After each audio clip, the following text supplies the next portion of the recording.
ma ten ton mang ka tong ai lo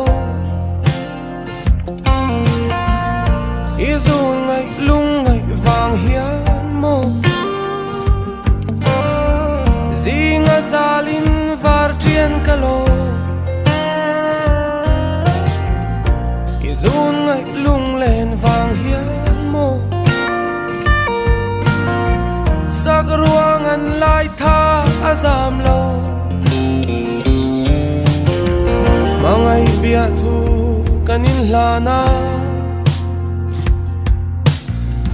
hindu na nen kan hlim nge ye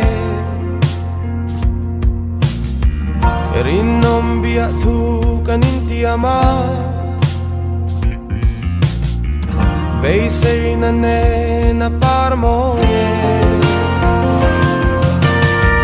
karlat vang mangai na hin lain der na an ka ilaw lo mo thinlayan na kanaute valdang vanga min hao mai khwa vela zi kanaute valdang vanga luai thinu li kanadu tolo kanaute nang mangai tu min khongai ro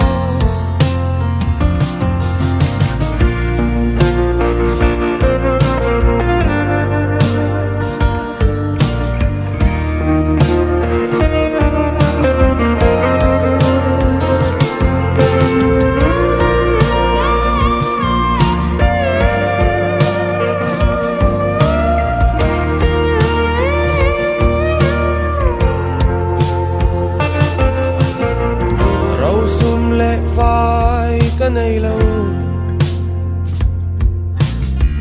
silfen man tau kanay lo val bin khum sak ruang kanay lo ma se ka mangai na kalan chea